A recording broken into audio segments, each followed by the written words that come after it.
El Mencho's fall and Mexico's chaos. In the mountains of western Mexico, one of the world's most feared cartel bosses was finally cornered. A man who evaded justice for decades is dead. But his fall has unleashed a wave of violence that's threatening the country's fragile peace. El Mencho was the leader of the Jalisco New Generation Cartel, or CJNG, one of Mexico's most violent and powerful criminal organizations.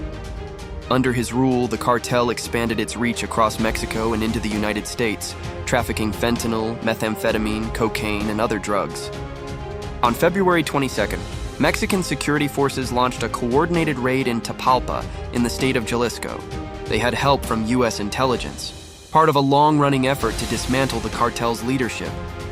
During the firefight, El Mencho was wounded and later died while being transported for medical treatment.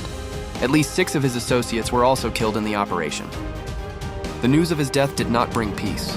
Instead, cartel gunmen retaliated with burning cars, roadblocks, and violent clashes across multiple areas in Mexico.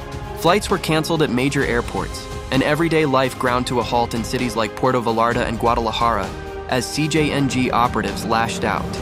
Reports indicate that dozens of people, including cartel members and security personnel, were killed in the violence that followed. Governments even advised citizens, including tourists and foreign nationals, to stay indoors as authorities struggled to regain control.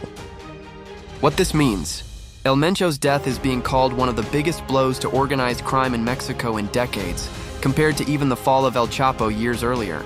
But experts warn that removing a leader doesn't end the organization. Often it sparks power struggles and splinter groups that can be even more unpredictable and violent.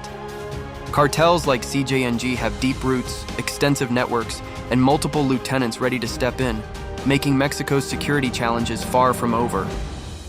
El Mencho's death marks a turning point in Mexico's long struggle against organized crime, but at what cost? With violence still spreading, the fight for control and the lives caught in between continues. Subscribe for more deep dives into the world's most explosive crime stories.